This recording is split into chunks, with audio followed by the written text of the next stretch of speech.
Today we're outside Barcelona in a very windy Setchis and we're here at the international drive of the Citroen eC3 Aircross. It's the bigger brother of the Citroen eC3 that we've already had on the channel, but very stylistically the same. You've got these new 3-point headlights with the daytime running lights. You have that new Citroen logo at the front with those chevron echoes through that black gloss. This comes in 3 different trims, U, Mac, Plus and Max. In right-hand drive markets, Ireland and the UK, you're not going to be getting the entry-level trim, you're going to be getting the mid and the upper level trim. Some beautiful colours, some beautiful two-tones, and this top-level trim, you've got some nice accents down here at the bottom.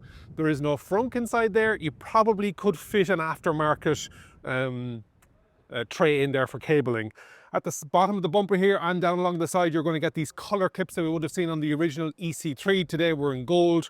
There is some gloss black inside and outside of the Citroen eC3 Aircross.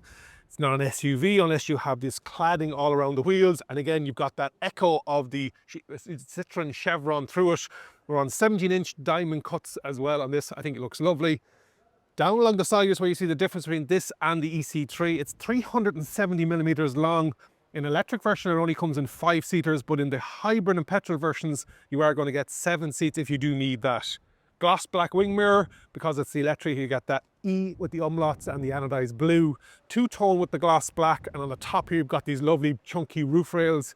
Not just decorative, you can have 200 kgs worth of weight up on top of that. No chrome anywhere really on this car. Gloss black door handles. You've got your scuff plate down along the bottom in matte black. Moving down along the back then, you've got your Citroen up here. You've got another colour clip on the back of the door. Nice big wide doors, and we'll talk about that in a minute. Down at the back, you've got your dogtail aerial with your spoiler. You've got your window washer. You've got, again, that chevron echo either side in the moulding, large Citroen badging, and Aircross with the eC3 down here, so you know that's electric. Some matte black, you've got some matte grey, and then probably the best thing about this car is it's 460 litres worth of space in the boot with a 60-40 split, with a split floor as well, levelling on it. Really practical in the Citroen eC3 Aircross. Let's have a look on the inside. Inside the Citroen eC3 Aircross, that's a mouthful. You can see where the budget stuff is coming along. You got some hard plastics. You do have some fabrics and some tags around the doors. Be cool, be happy, all this kind of stuff. You have your Stellantis switchgear on the door, and you have a little stripe of silver. 2-spoke steering wheel. It's definitely on the smaller side, and it is flat top and flat bottom. What they call it in here is this CZ lounge, and they have got a head-up display right at the bottom of the dash. Actually really good, and we would originally have seen that in the Citroen eC3, but proper actual buttons. Left hand stalk is lights, right hand stalk is wipers and wipers, etc. Over my left knee is hill descent, all that kind of stuff. And in the center console, then you've got a 10.25-inch screen. Power beside it and power down in the center console with wireless charging on this upper level trim. The HVAC system, heating and cooling, is all in the middle here, single zone, automatic, etc., but it's not in the actual touchscreen. Touchscreen is responsive enough with Apple CarPlay and Android Auto, and it's a decent size that you don't really need much more than that. Center console then, as I mentioned, has wireless charging, 2 cup holders, a bit too much gloss black for my liking really, and you got that Stellantis switchgear, park reverse neutral, and as we've seen on the Citroen eC3, it is default 2-stage regenerative braking. There isn't 1 pedal driving, but if you want to go into comfort or cruise mode, you press the C here. Electronic handbrake, and you've got your armrest that moves back and forward. Storage in underneath there as well. You can see these advanced comfort seats, an extra 15mm based on the original version, and then we also have the advanced comfort hydraulics, which we're going to talk about when we're out on the drive.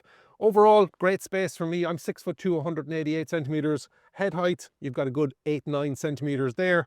The steering wheel is reach and rake adjustable, and there's decent visibility out of those Citroen door mirrors and the rear view mirror. Let's have a seat in the back with this seat set for me. In the back of the Citroen eC3 Aircross, you've got a grab handle in the rear row, but you don't have it in the front row for the driver or the passenger. The seats, nicely two-tone, so the brightness and the headliner is bright as well.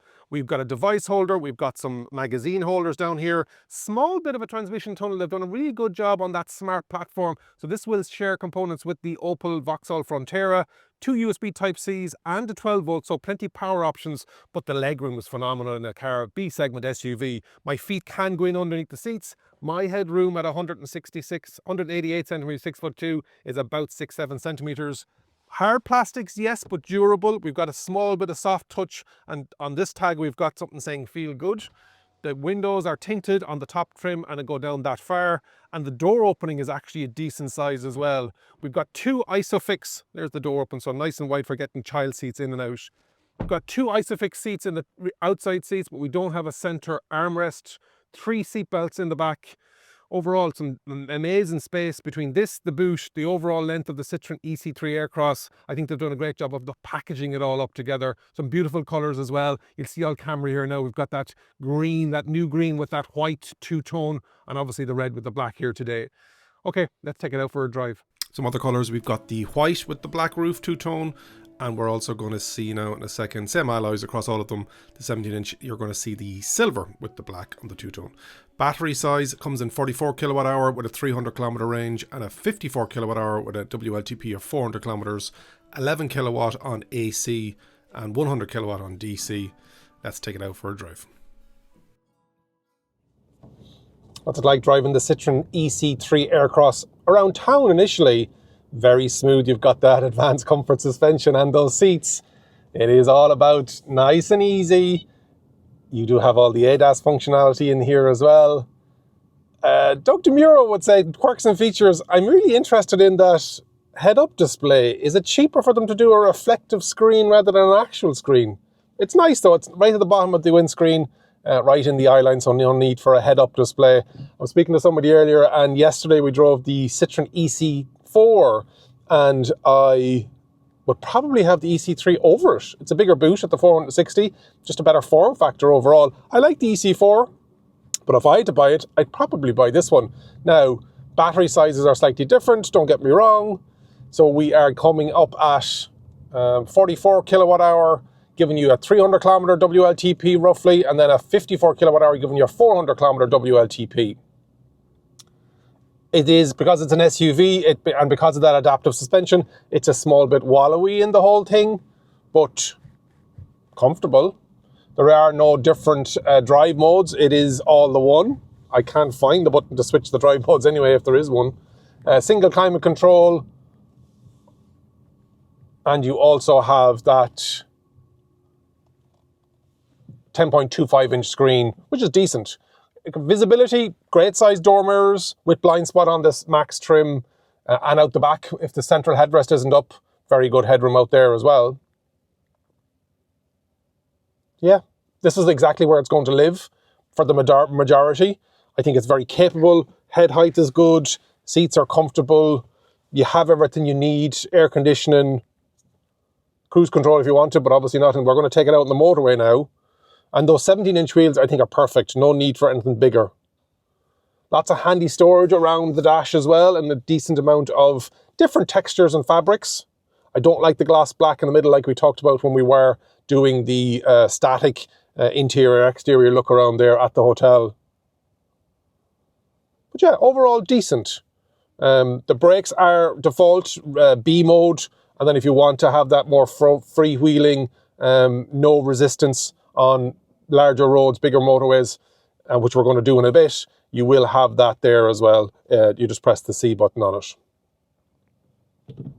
No one pedal driving, no automatic handbrake, but at a price that we're hearing that will start off in or around that 28,000 euros, I think you're onto a winner. Now it's going to be going up against its cousin in the Frontera, which I haven't driven yet.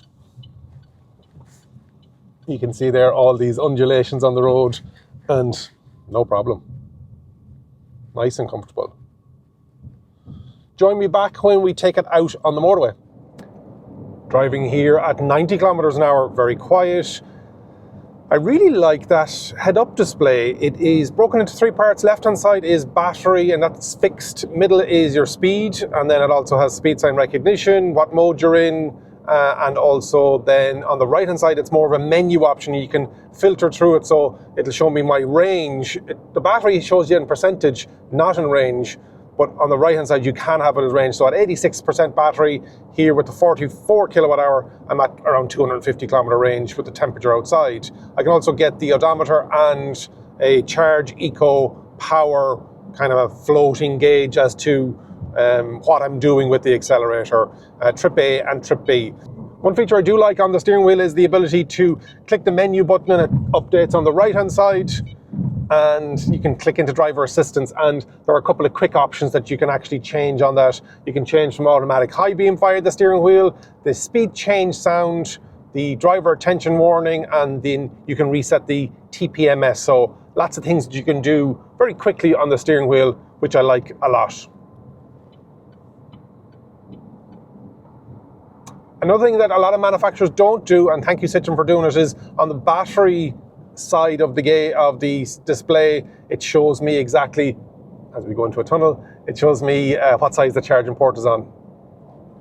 Simple things, but when you're a journalist jumping into EVs, all different DZs, different days, it's very quick. It's a nice thing that it's a simple thing to put into the design. A little arrow saying that's the side that the charger is on.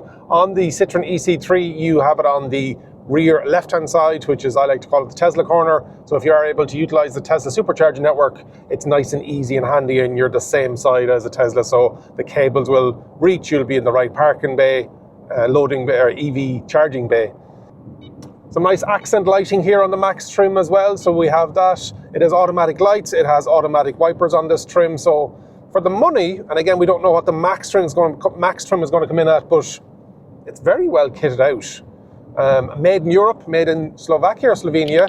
Let me know in the comments if you remember which one it is. I'll put it at the bottom of the screen. Yeah, I've enjoyed my time with the Citroen eC3 Aircross.